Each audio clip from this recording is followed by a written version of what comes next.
Welcome back to the next video in the series of setting up a Mikrotik home lab in GNS3 and VMware Workstation. And in this particular specific video, we're going to go ahead and work on the configuration of VMware Workstation. So I'm going to go ahead and launch that. Bring this onto the screen.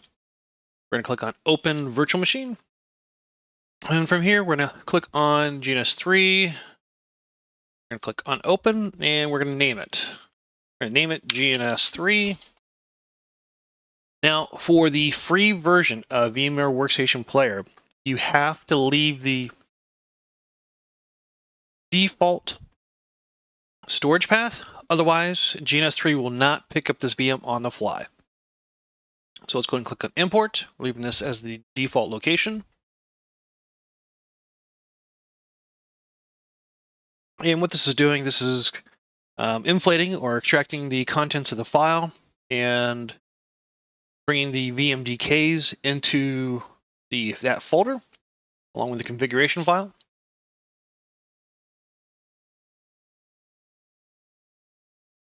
And it has been pulled in. So we're going to right click and go to settings. And on here, I like changing this to 4096. That's 4 gigs of RAM. And for the network adapter, we're going to change this to bridged. Click on configure adapters. Bring up a screen.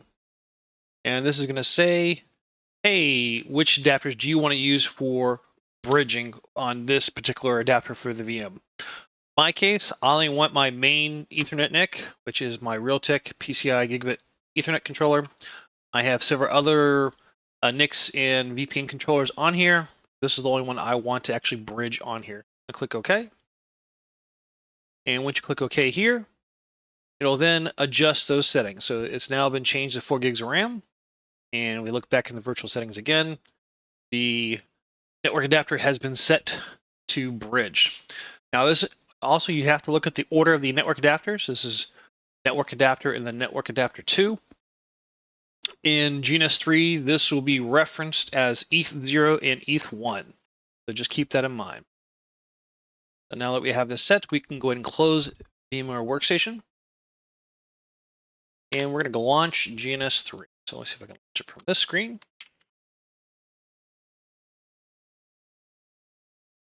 And so this is pulled up. Now it's going to take a minute for this to pull up and see if it's going to prompt us for a wizard. Let's see if it does this.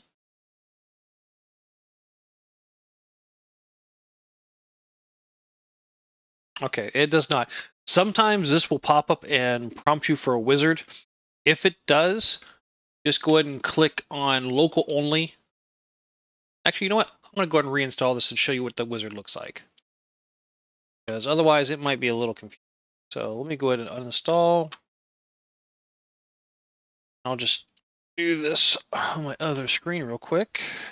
Let's see. Install GNS3. Yes. And it's going to say, hey, are you sure you want to install? Let's go ahead and say yes. And then it's going to say, hey, do you want to keep any settings? I'm going to say no.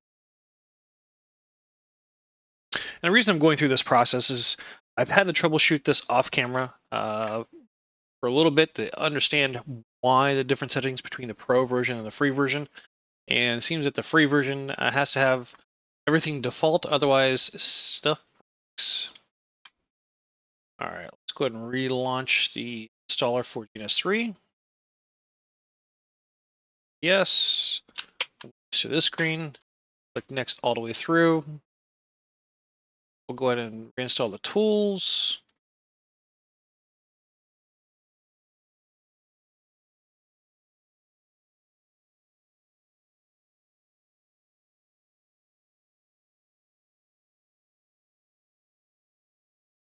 And it says, hey, some of the tools are already installed on my other screen here.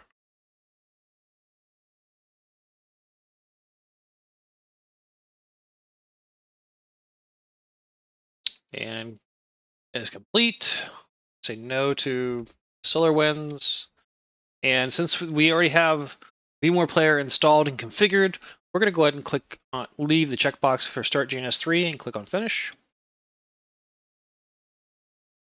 And say, hey, thank you. And then Now GNS3 is going to launch in the background. It might take just a minute to pull up on the screen.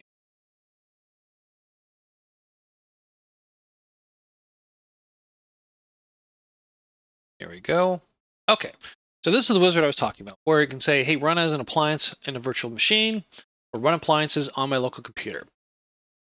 Now, typically, if the wizard worked every single time, you would just use the appliance on a virtual machine like we've used, and click next through and it'll be working fine.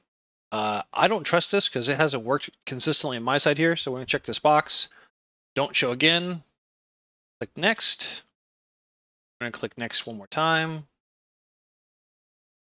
Make sure it's successful. Finished. Finished.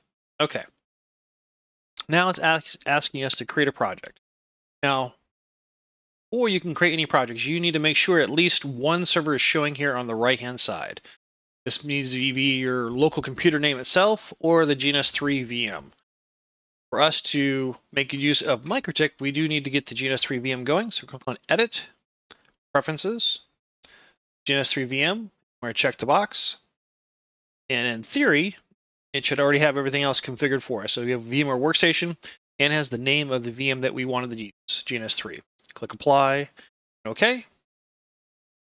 And it automatically launches VMware Workstation. I'll bring this onto the screen.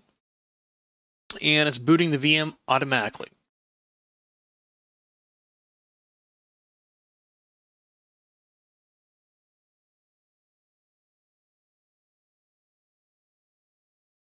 A few more seconds, and look, the VM has booted successfully, and it has an IP on my local computer network. So let's go ahead and verify this. So I'm going to go ahead and bring up a screen to ping it over. So 10.69.51.15. And this responds with less than 1 millisecond. So this is on my local network. I'll go ahead and minimize this because we don't need to see this anymore. Once this is connected and that the GNS3 can detect it, you can just minimize this screen. Now the CPU, the RAM, it should be set to the 4096. We're going to go ahead and set that here. Click Apply. And it's going to actually relaunch with those settings.